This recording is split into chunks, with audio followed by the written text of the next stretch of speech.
Hello and welcome to another edition of the PHNX Dbacks podcast right here at PHNX. My name is the mayor of PHNX, occasionally known as Derek Montilla, and I'm joined by my vice mayor, the one and only Thunderstick Jesse Friedman. I like how you switched that around, Derek. You are now more commonly known as the mayor and just occasionally known as Derek. That's the way it rolls. That's the way it rolls around here. You know how it goes. I'm not people don't know my name. For a long time, there were several individuals that just called me Captain Caveman when they saw me, and that's all based on my Twitter account. So people don't remember my name, but I'm fine with that. I'd prefer that than mispronouncing it, that's for sure. But of course, this show is brought to you by the fine folks at the DraftKings Sportsbook app. Go download the DraftKings Sportsbook app now and get their latest hoops offer for the NBA. They are an official sports betting partner of the NBA, and this offer is too good to pass up. Brand new customers can get bet just $1 on any team to win their game and get $150 in free bets if they do that. So go download the DraftKings Sportsbook app now and get down on some NBA action. I have some picks of the week that I'm going to give you. They're not mine. They're from Shane, but I'm still going to give you anyway. That way I have no liability in the matter, and I can just blame it on him if they don't come through. And if they do, then I'll take credit. Just how I like it. That's how blaming Shane does get you pretty far. It really does. So it really, Shane accepts blame well, and that's the reason why he's I'm like a doormat. Yeah, he's stepping on me as well. But Jesse, we have some news to talk about, of course, today. Lockout season. Do we really, Derek? Do we really have news? Season, Jesse, we have lockout season news. Oh, or as we've called it around here, Jesse, not just lockout season, we've called it the dramatic as the cactus turns. Yes. So let's see as the cactus turns, or in this case, maybe as the Cactus League turns, as we take a look at what happened today, Jesse. Per Jeff Passan, the two sides met today, and they met for 15 whole minutes, Jesse. Wow. They met for 15 whole minutes. Apparently, the Players Association backed off on its request for arbitration for all players with 2+ years of service, requesting instead 80% of players go into the system. Additionally, the union, this is my favorite part, requested an increase in its pre-arbitration bonus pool ask from 100 million to 115 million. By the way, the owners are still currently offering 15 million for that pre-arbitration pool. A couple of areas where they're still also far apart on. MLB wants to raise the minimum salary to 630. The PA is looking for 775,000. Players are offering 2 9-figure revenue streams additional that that MLB does not currently have. Those 2 revenue streams would be playoff expansion and ads on uniforms.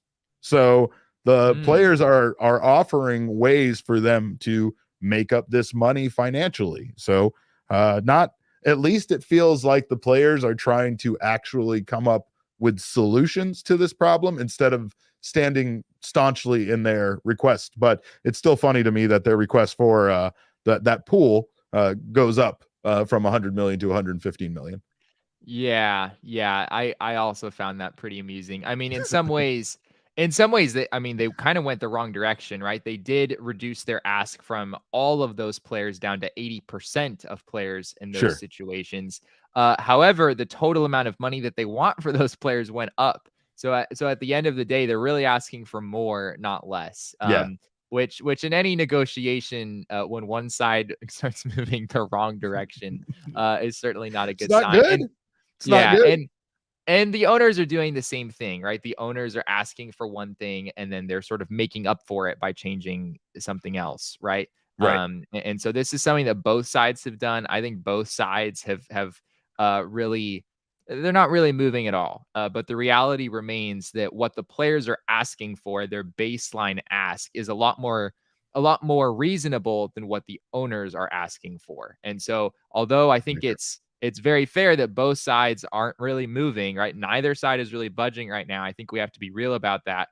But, the position that they're each approaching this from on one side with the players is pretty reasonable. Whereas on the other side with the owners, they're just trying to continue this system of the revenue increasing significantly and salaries that players receive not increasing by nearly as much of a margin.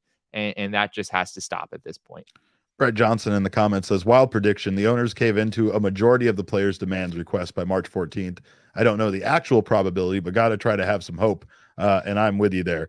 I'm actually surprised because I think what we've seen now is the first time the players have basically stood strong on one of their demands and actually went backwards, more back to what they were originally requesting.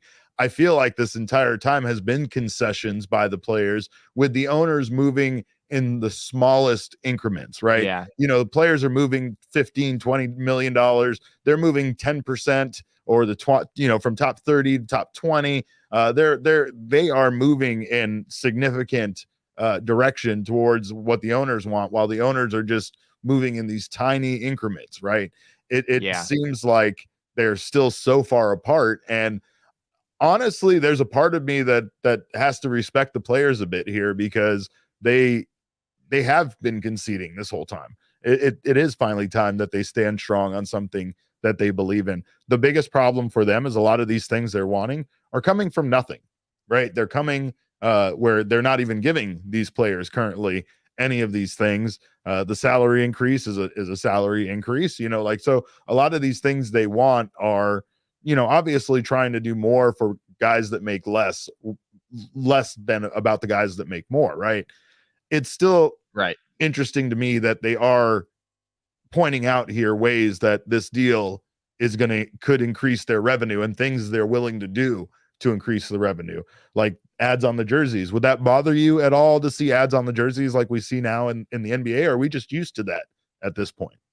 Honestly, I don't really notice. Are there ads on NBA jerseys right now? Yeah. The Suns have PayPal on their jersey. Oh, interesting. Yeah, as long as it's not like super obtrusive on the uniform, I don't really care. In fact, I honestly don't know why people would pay so much for that ad, because like I just said, I honestly had no idea that there were ads it was even there. On Suns uniforms, but yeah. Michael in our comments says, thankfully college baseball starts this weekend because this lockout is a drag. And he's not wrong, man. ESPN is going to air over 300 games, college baseball games this year. And I almost feel like, I don't know. I don't normally follow this. Does ESPN usually air that many baseball games? Because that seems like a lot for college baseball. I do know ESPN tends to grab onto something because they've lost access to so many sports that they actually air live on their network now, that when they get the rights to something like college baseball, I know they air it a lot. But yeah, I mean, that could be where we turn if this drags on, right? I mean, if this lasts longer than we hope it does, that could easily be the source of our baseball enjoyment. College baseball is super fun anyway. It's either that or the NC Dinos right over in the Hey, KBO, don't mess around with that. I'm ready. I'm going to order a Dinos jersey. I'm down for that. But Jesse, the meeting lasted 15 minutes today. 15 minutes. Like, what progression is there that really, I mean, are they actually talking, or did the Players Association just come in? Hi, Bob. Hi, Jim. Slip down their proposal and sip some coffee while they read through it. And they go, yep, well, we don't accept this, but we'll let you know. And then that's it. Like, it feels ridiculous at this point. How many things did you do today that lasted longer than 15 minutes? I know it took me longer than 15 minutes to get out of bed. It took I did very few things today that took less than 15 minutes is not very much. That's I had incredible to me. arguments. I had fights with my siblings over very trivial things when I was young that lasted far longer than 15 absolutely. minutes. So. Absolutely. Well, I will say that a 15-minute fight with the two sides moving farther apart definitely sounds like an argument with my wife. And I'm only saying that because she doesn't watch the show. But I will say that there are many things that I did today that lasted longer than 15 minutes. It took me longer than 15 minutes to make a sandwich, Jesse. And if you're scoffing at that, if you're saying I take too long, then you're not making good enough sandwiches for yourself. Treat yourself better is my point about that. What kind of sandwich did you make that took longer? It was a tri-tip sandwich. It was a tri-tip sandwich. It was involved, but I'm just saying, took more than 15 minutes. A lot of things take longer than 15 minutes. And definitely a negotiation to get the baseball season started should absolutely have taken longer than 15 minutes. We've almost been recording for 15 minutes. Oh my God. Don't even get me started on that. I lose track of time when I talk. I could just go on forever. Michaela Perkins murders people in 15 minutes. She does. Well, it Wow. takes her less than 15 minutes. That's a whole other thing. It's the covering it up part that takes longer than 15 minutes. But yeah, he gets it. She's scary. But yeah, Jesse, I don't know, man. It definitely doesn't look good. It doesn't feel like sandwich isn't worth it if you aren't cutting up some onion first. Sean gets it. I don't know. Okay, but you don't put onion in every sandwich. Like, honestly, there are very few sandwiches that I make that I put onion inside of. I don't know. Onion's pretty good. Get yourself some pickled onion, put it on everything. It'll change your life. I'm telling you. But we have 9 days until the D-backs first spring training game. That's obviously not going to happen against Colorado Rockies. And yeah, it's kind of depressing, right? We definitely feel I felt hope today. I felt like there was going to be more progression than there was. Feeling hope is just not it's silly, right? Go there. Don't. I thought don't fool around. Me. I'm generally a hopeless person. But yeah, no, we'll get to we'll have plenty of time to discuss this because man, it doesn't seem like that date of the season starting on time is going to happen, and it doesn't seem like this spring training is going to happen anytime soon. No, I don't think so. And we have some official dates that have been thrown out there by Major League Baseball, right? February 28th, I believe it is, has been thrown around as the day for us to be able to start opening day on time, for us to start the season on March 31st. And I know we've been looking forward to hopefully, being out there in Milwaukee for the Diamondbacks opener against the Brewers. But as the days go by, Derek, I'm less and less optimistic that will actually come to pass. I know. And then from there, that basically is for spring training to be unaffected, but we would still have canceled some spring training games. The D-backs first one is on February 26th. That would be with everyone reporting like 2 weeks later than they should, but it's still possible to swing it in about a month and have, everyone having enough time to build up and whatnot. Yeah, but week-long camp, and then we get to the 4 weeks of spring training. Right. But once we get past that, it's still going to need. I don't even want to get started on this. I'm so sad because then it's like no matter what, once we get past the end of February, there's going to be some alteration to it. At that point, it depends on when players start going back to where their team is, but players might start doing that sooner than later if there's no spring training. A lot of them, obviously. Almost all of them are either here or in Florida right now. So we just have to see and hope. Yeah, like I've seen these guys huddle around a TV to watch other teams on the playoffs. I wonder if they're kind of doing the same thing when it comes to like this negotiation. I know I was at 1 p.m. just refreshing my screen. And honestly, I was kind of joking about it around 1:15, 1:20. And then news actually started to come in. And I was so like incredibly saddened by how little time they took to try to correct this situation. But we'll try to brighten your day. That's what we're here for. Not to be sad. It's hard for us. We're sad, but it is what it is. If you go over to gophnx.com, I'm gonna have a new article up ranking the D-backs jerseys. We gave you the top 5, but I'm giving you the top all of them. I'm putting them all in order. So you're gonna also rank the worst. Then basically the best, the worst. I'm ranking every jersey. And spoiler alert, the gradient jerseys did not they didn't do well. But definitely check that out over at gophnx.com. If you're not already a member, sign up to become a member. Get in on the annual member deal where you will get that free t-shirt over at phnxlocker.com. Once you become a member, you'll also get members only deals at PHNX Locker. There are some incredible shirts, including this beauty that I'm wearing right now. Jesse also has on. We are twinsies today, and I'm not mad about that one bit. I told Jesse, get out of your suit, get in the shirt. He did it today, or he wore it to school. I don't know what happened, but I'm gonna have to investigate that further. You can go over to phnxlocker.com and get yourself the sticker pack, your free shirt, all of that once you become an annual member. If you're not interested in that, if you're not interested in getting a free, well-fitting, comfortable t-shirt, and I understand, definitely sometimes you don't want to don't want to get in on the full deal just yet, you can get the first month for just 50 cents going month to month. So try it out, decide you like us, and then stick around. You can come over to our Discord and get in on that. Obviously, we have you guys help us plan the show. Sometimes that's where the ranking of the jerseys came from. So join us on the Discord, ask us questions, chat with us. Again, Boba Fett, Peacemaker, Righteous Gemstones, any television shows you also want to talk about, we'll do that more than baseball, because we don't have very much baseball you'll to talk do about. that. I'll do that. I'll take care of that. Watch Jesse will movies. handle any stats you need him to figure out or look up or explain to you. So don't ask me about movies, people, because it's just a really sad dead end. So it's depressing. Like I age easily a year and a half every time I talk to Jesse about any kind of pop culture stuff. Here's an idea. Jesse watches a movie that you tell him to watch, and he takes stats on it. Most of them will be how many people died in this movie. That'll be most of the stats I'll have him take. But again, man, yeah, is that the kind of movies that you enjoy, Derek? You just want all the blood and gore? Not all the time, but it's the movies I would have you watch specifically. We'll start with Cabin in the Woods and go from there. Okay. You guys definitely need to join us, and if you are a member already, we thank you so much for being a member of the family. And yeah, give me a movie that I'll make Jesse watch, and we'll figure it out on the Discord. But getting back to our next topic, we were gonna discuss where Josh Rojas fits in with this team in 2022. It's an interesting case because Josh Rojas has been a utility player. Obviously, there's going to be a lot of value there with the way that Torey Lovullo runs his lineup. The fact that he can plug him in, have him play different positions, fill in for guys.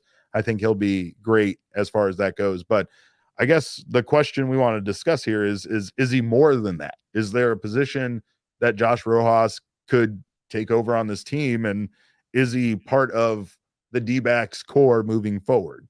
I kind of think yes. Jesse, not so much. I would just say I'm not there yet, I guess is what I would say. It's not that he can't get there. It's that I'm not totally convinced just yet that he's there. I have some concerns about Josh Rojas, Derek. I'm going to be forthright here. He had a solid season, right? He had a two WAR season, according to Fangraphs, 264 average, 11 homers. He was arguably the Diamondbacks' most consistent hitter, partially by virtue of the fact he's basically the only one who stayed healthy throughout most of the season. Yeah. But also he was just solid, right? He just had a solid season overall. He started out a little bit rough, but he really picked things up in the second or third month of the year, and he wound up with some pretty solid numbers in the end. My concern, Derek, is that he had a 25% strikeout rate, which is fairly high. And on top of that, if you look at his hard hit rate, that was also in the lower echelon of the league. And when you take a guy who strikes out more than an average player and hits the ball hard less than the average player, there's some reasons to be concerned there, right? It's hard if you're striking out a lot and you're also not hitting the ball that hard. It's difficult to figure out where your offensive numbers are going to come from. So I actually view Josh Rojas as someone the Diamondbacks might consider trading at some point, just because I think his value right now is pretty high. He has a number of years of team control remaining. He plays all these different positions and he plays them reasonably well. I think there could be interest in him from another team, in a relatively young player. But I don't know if I see Josh Rojas blossoming and taking, that next step into a Ketel Marte type role. I don't know if I see that in his future at this point. What I will say is I hold out hope for him, and I think this season will be the litmus test for what his ceiling might be. I think under the coaching that the Diamondbacks will have this season and the opportunity he's going to have, he will definitely be somebody that, again, we could see the improvement for. The Zips projections that we talked about yesterday for 2022 for him aren't great. 1.5 WAR, 251, 326. 395 slash, 721 OPS, 13 home runs, and 49 RBI. And that seems conservative, and that's what Zips typically tends to be, especially when you didn't have a great season. But like you said, one of the more consistent guys on this team last season, especially because of his health. The thing I liked about Josh Rojas last season specifically is that he was an instigator at times in all the right ways. He's an emotional He's an player. emotional player, but he's also very cerebral. He does things in a way, like there were times where he kind of got in the heads of the pitchers or whoever he could on the opposing team just to try to make something happen. And that's probably the biggest problem with this team last year. And sometimes you could even say historically, there's times where they've played with a chip on their shoulder. There's times where they've kind of had like an attitude, but at times there's a certain toughness that's missing from this team. And Josh Rojas brings that. It's also this almost sounds like I'm talking about going in the Astros, route of cheating, but there's also like a certain intangible about like doing whatever it takes to win, right?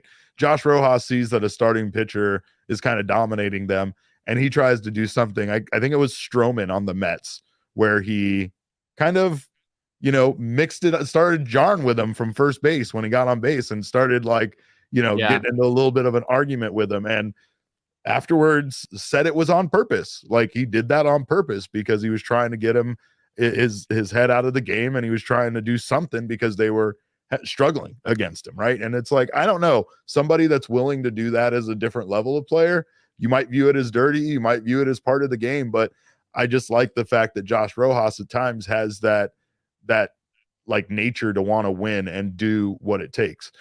I think that switching players around, obviously there's a lot of guys in MLB that do that quite often. I'm not going to act like Lovello's the only manager that does that, but I would like to see some of these guys find a natural home, whether they start there, whether they're just the backup there, but find a consistent place that they play either as a backup or as a starting player on the field.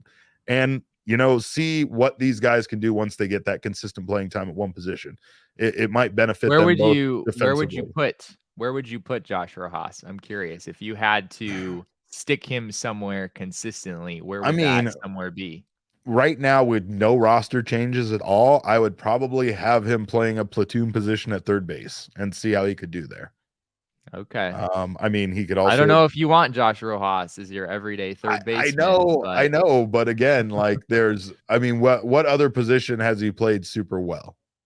I would probably say right field. That would be my first, because I think he's a solid corner outfielder. The Diamondbacks don't really have a super clear, front runner. No, that's valid too. Everyday right field right now. They need a third baseman, 100%. But Drew Ellis plays third base. He plays third base better than Rojas, and I get that. And that's probably a better fit. But wherever he can play, where he's going to consistently see time. If it's going to be the outfield, then have him stay in the outfield wherever he's rotated in at. But keep him somewhere where he can just get that consistent playing time.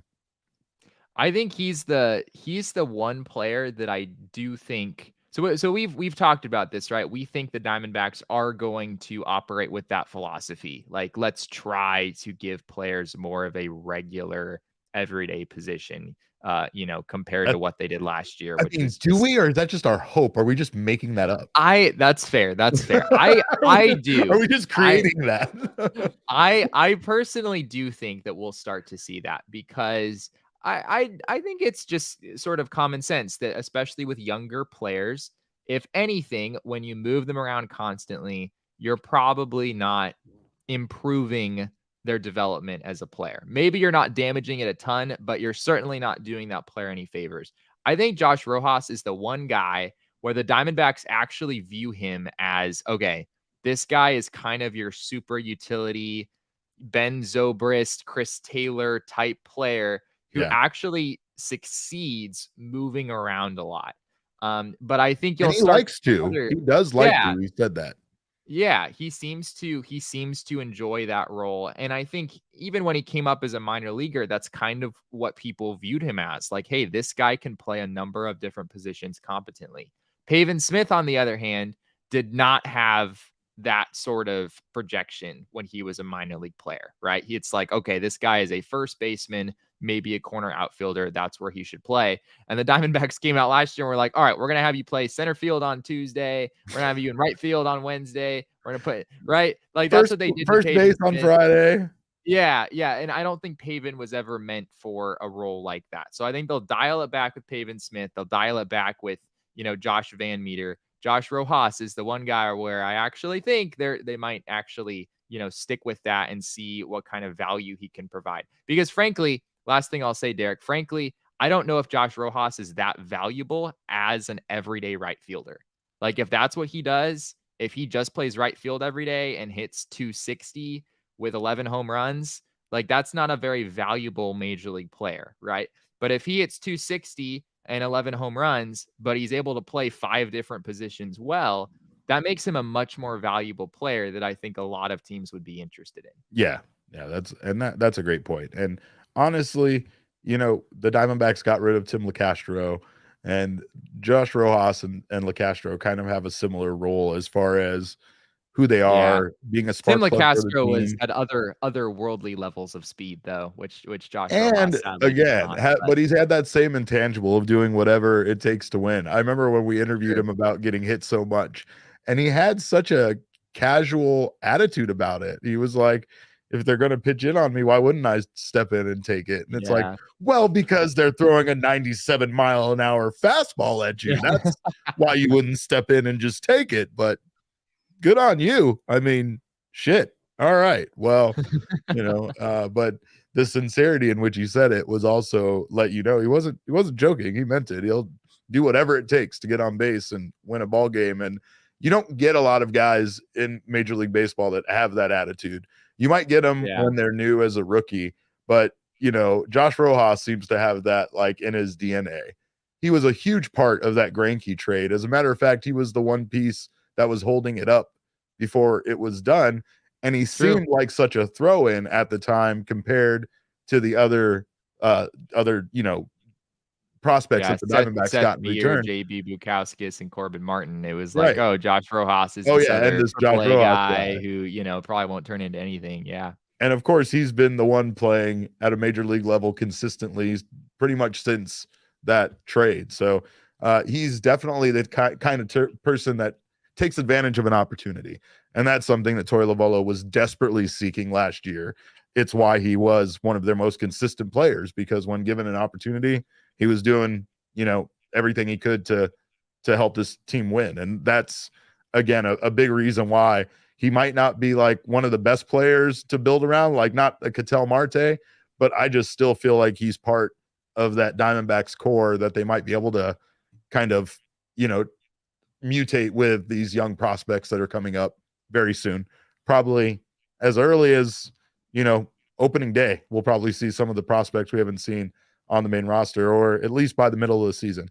All depends on if they get that service time manipulation thing ironed out, and we don't have to wait, a month and a half for Alek Thomas once the season starts. So we'll see what happens. For sure. Make sure you negotiate for that. But of course, this show is brought to you by the DraftKings Sportsbook. DraftKings Sportsbook is an official sports betting partner of the NBA. And right now they have some great deals, too good to pass up. All sorts of same game parlays. I'll give you my DraftKings pick of the week right after this. But new customers right now can bet just $1 on any team and get $150 in free bets should you win. It's that simple. Betting on the Suns again seems like a very good idea lately. So if you need a jumping off point after the All-Star break, that's where I might go. You can combine multiple bets from the same game for a bigger payout if you are an existing customer and can't get in on that deal, but you can get in on some great same game parlay action, which is what I've been doing. Again, we discussed yesterday, Derek was wrong day and how I should not have even been betting on National Derek was wrong day because there it is. Derek was wrong. I missed it by the assists, just the Chris Paul assists. We laughed at him with his 13.5 assists and he went with 14. But yesterday he had 6, I think, because he got ejected. Before being ejected. That would have been a good day to do it. That would have been a good one. DraftKings is safe, secure, and reliable. Best of all, you can deposit and withdraw your cash whenever you want. Download the DraftKings Sportsbook app now. Use our promo code of PHNX. Bet just $1 on any NBA team and get $150 in free bets instantly if they win. That's promo code PHNX at DraftKings Sportsbook, an official sports betting partner of the NBA.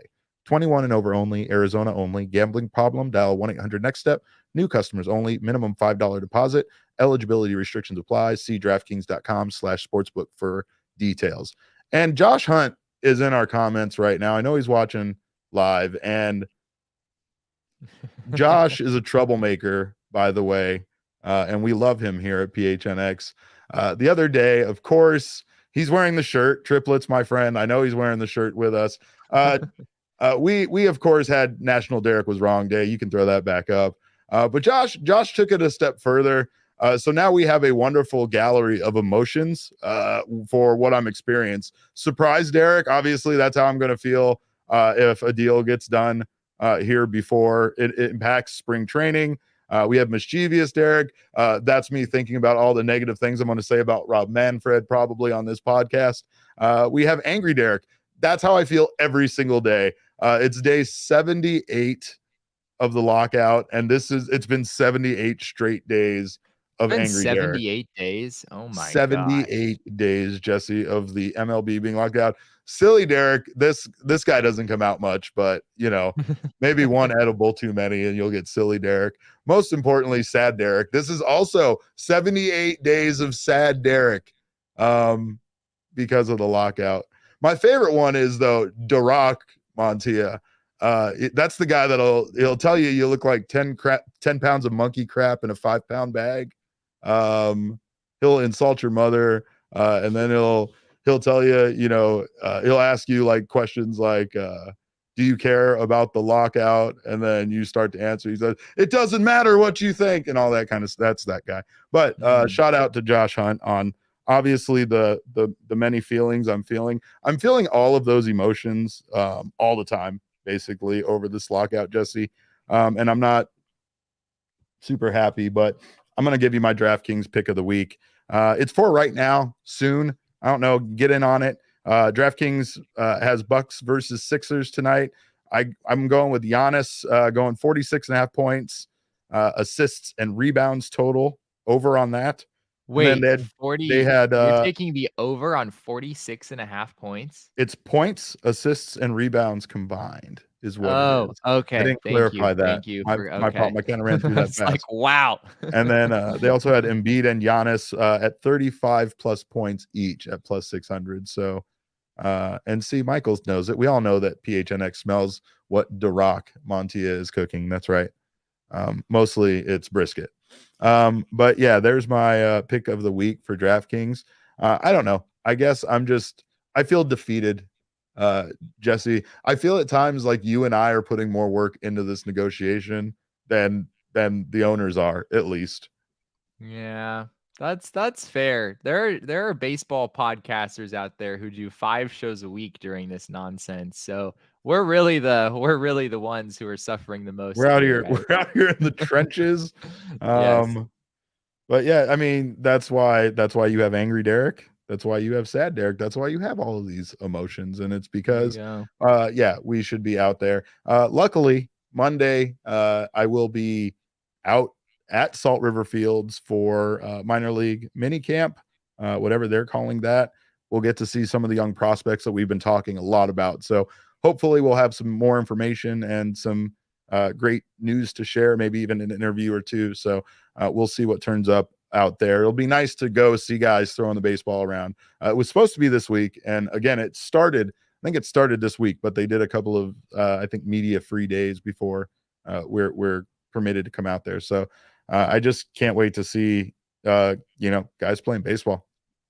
I'm pretty jealous, Derek. I have to say, there are very few places in the country right now where you can see professional baseball right in front of you. And Arizona is one of the few, right? With minor league mini camps happening. Obviously, no major league pitchers and catchers reporting just yet, but that is still a treat for you, my friend. I'm very jealous. The non-roster invitees thing is interesting because apparently, per a comment we got on Twitter, they are permitted, but there's kind of a weird thing with them being seen as kind of crossing the line right now, the kind of the lockout line, I guess you would say. So Sure.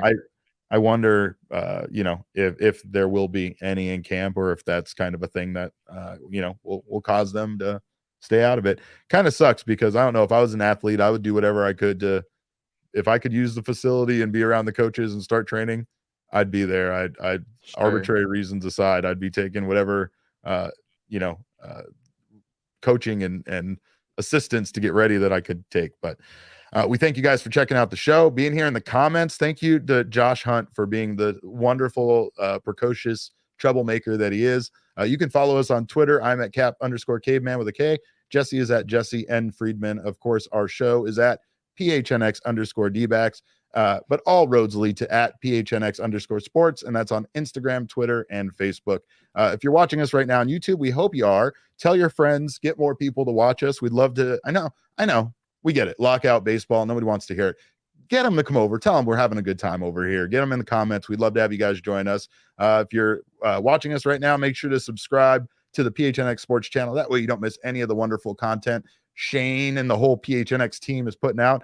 Shane's a beast, though. He's one of my favorite people here, and I can't thank him enough for his production and his wonderful videos. And I'm glad he survived the Phoenix Open because I was concerned a little bit. But make sure you don't miss any of the work coming out from our team. Sign up for notifications if you're listening to us right now on your favorite audio podcasting app. Make sure to subscribe there if you haven't done so already, and leave us a 5-star review. For Pete's sake, Jesse is a 5-star man. We know that. Don't make him suffer for what you think of me. Of course, we thank you guys again for joining us in the comments here, listening, and on Twitter. We thank you guys for everything. On behalf of Jesse and myself, we appreciate you for tuning in. And remember, kids, baseball is fun, but it's so much more productive when your meetings last longer than 15 goddamn minutes.